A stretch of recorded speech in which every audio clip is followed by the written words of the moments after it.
Payal, first of all congratulations, आपका खेल लोगों को काफ़ी पसंद आया, आपको लोग काफ़ी पसंद कर रहे हैं, लेकिन कहीं ना कहीं कहा जा रहा है, लोग ऑडियंस कह रहे हैं कि ये जो एविक्शन था अनफेयर था, तो इस पर आपका क्या रिएक्शन है? बिल्कुल सही कहा जा रहा है। ये जो एविक्शन हुआ है, मैं एविक्ट हुई हूँ इस गेम से, वो अनफेयर था। मुझे इस गेम में अभी और खेलना था, मैंने तो खेलना स्टार्ट ही नहीं किया था।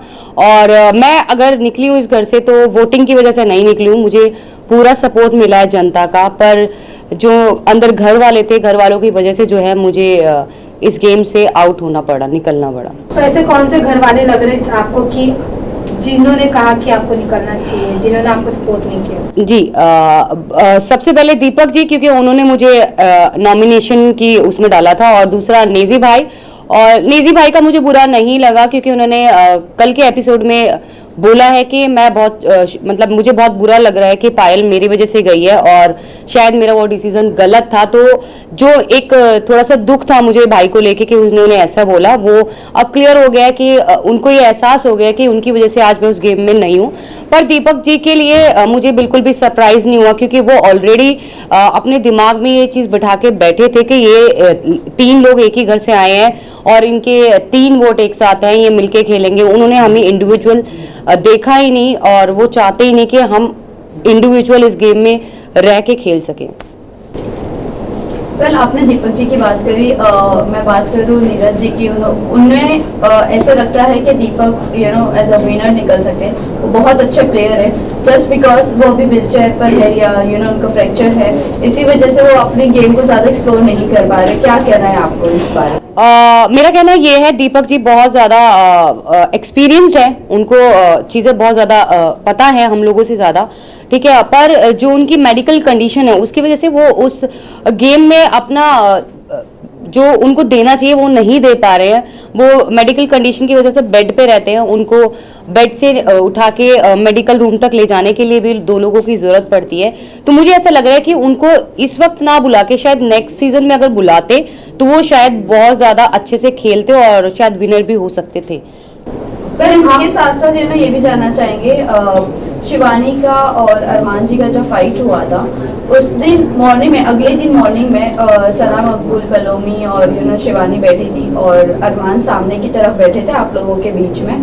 तब शिवानी को उन्होंने ये कहा था कि ये इंसान पर भरोसा नहीं करना, और वहीं हम दूसरी तरफ सोशल मीडिया पर देख रहे कि शिवानी ऑलरेडी एक ब्लॉग बना चुकी है अरमान जी के साथ।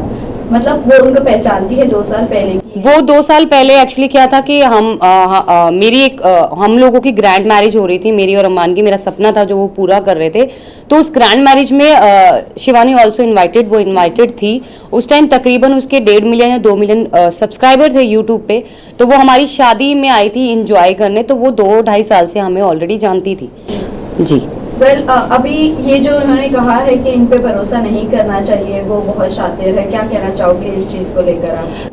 शिवानी के लिए आप बोल रहे हैं? यस जी, शिवानी, क्योंकि गेम के अंदर आने के बाद जिस शिवानी को हम जानते थे वो शिवानी उस गेम में रही नहीं। वो मतलब कहते हैं ना कि वो पहले से प्लान करके गई है, मुझे ये करना है तो मैं कैमरे के सामने रहूंगी, मैं ज़्यादा दिखूंगी, तो वो वही काम कर रही है। वो अपनी भाषा को लेके बार बार बोलती है कि मेरी भाषा लोगों को समझ नहीं आती। दूसरा, वो लोगों के सामने ऐसा प्रेटेंड करती है कि वो बच्ची है, वो छोटी है, पर ऐसा कुछ नहीं है, वो छोटी नहीं है गाइज। वो अपने घर को खुद चलाती है, और कोई भी छोटा बच्चा बिग बॉस शो में नहीं खेलने आता है, कोई समझदार ही बिग बॉस ऐसे कंटेस्टेंट लेके आता है जो गेम को खेल सकता है और खेलने की कैपेसिटी रखता है और जीतने की भी रखता है। तो वो बच्ची नहीं है। दूसरा, उसकी हार्श बात करने का तरीका, वो अपने से बड़े की रिस्पेक्ट नहीं कर रही है। जैसे कि उसने रणवीर जी से बदतमीजी की, अरमान जी से करी बदतमीजी, मेरे से, और क्योंकि हम ऑलमोस्ट हम सभी उससे बड़े हैं। अगर वो 22 साल की है तो आई वॉज 32 ईयर्स, मैं 32 साल की हूँ, तकरीबन 10 साल उससे बड़ी हूँ। तो उसने सबके साथ जो है बहुत रूड तरीके से बात करी, और किसी को भी अच्छे से बात नहीं करती है वो। वेल, कई लोगों का ये भी कहना है कि हमें दूसरी मनीषा रानी नहीं चाहिए, एक ही काफी थी। तो आपको लगता है वो मनीषा रानी बनने की कोशिश कर रही है और दिल जीतने की कोशिश कर रही है लोगों को? पर जो मनीषा रानी ने जो खेला और उसने अपने आप को दिखाया है बिग बॉस में, वो एक पॉजिटिव वे से, उसकी सिर्फ लैंग्वेज सेम थी पर वो बिल्कुल भी अपनी शिवानी जैसी बिल्कुल भी नहीं थी। उसका नेचर बहुत ही अच्छा है और शिवानी जो है लोगों को डोमिनेट कर रही है। वो जिस तरीके से चिल्ला चिल्ला के बोलती है, अपनी बात आगे रखने के लिए वो चिल्लाती है, लोगों के सामने बदतमीजी करती है। जैसे बहुत सारे लोग, ऑलमोस्ट सभी लोगों से उसकी सिर्फ चंद्रिका और सना मकबूल और शायद विशाल से भी उसका झगड़ा हो चुका है। ऑलमोस्ट सभी घर वालों से उसका झगड़ा ऑलरेडी हो चुका है। तो मनीषा ऐसी नहीं थी। मनीषा बहुत अच्छा पोलाइटली सबके साथ थी और बहुत अच्छा रिलेशन बना के गई सबके साथ।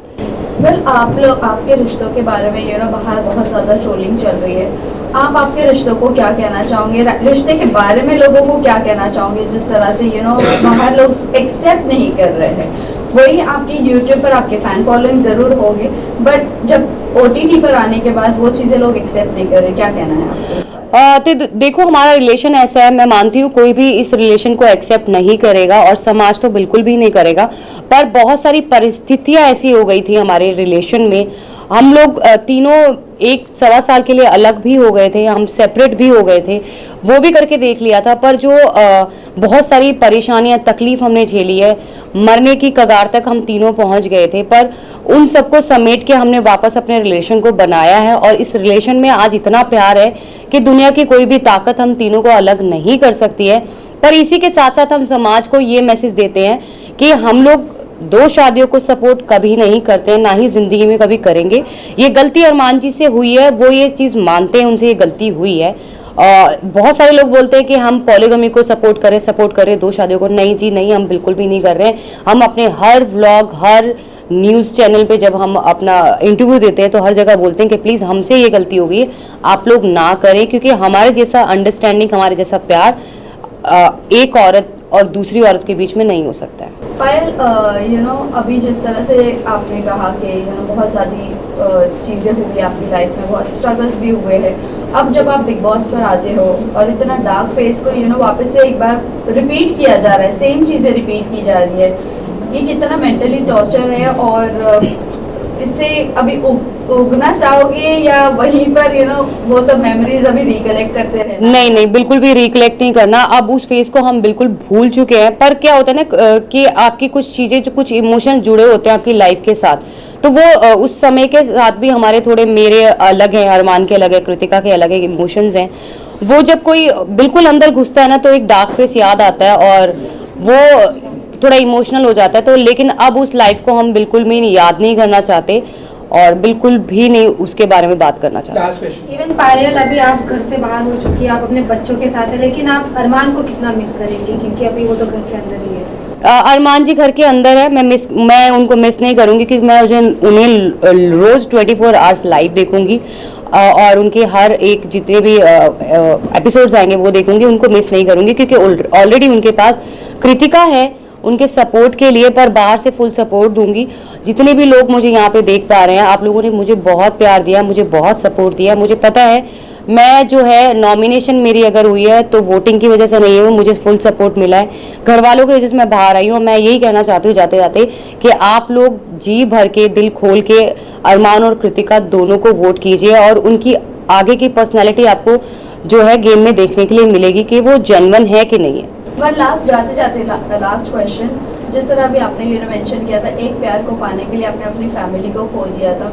अब आपकी फैमिली का क्या फीडबैक है जब बिग बॉस से बाहर आ गई है? मेरी फैमिली का कोई फीडबैक नहीं है और मुझे नहीं लगता कि उनको मेरे फेम से, मेरे पैसे से कोई लेना देना है, क्योंकि ऑलरेडी फेम मेरे पास है। लोग मुझे जानते हैं, मेरे यूट्यूब से, मेरे इंस्टा से लोग मुझे जानते हैं। अगर ऐसा कुछ होता तो वो 13 साल में वेट नहीं करते मेरे पास आने के लिए। तो बिग बॉस OTT से उन लोगों को कोई फर्क नहीं पड़ने वाला। Thank you so much. Thank you.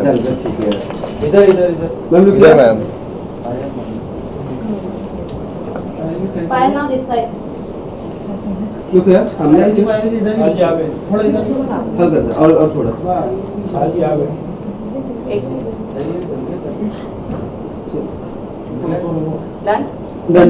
Thank you. Payal, Payal, nice. इधर, हाँ आपके इधर, आपके इधर।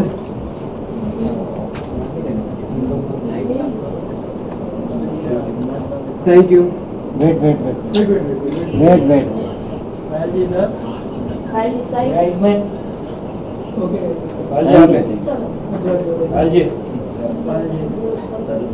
Okay thank you. Pal ji thank you. Okay, thank you everyone.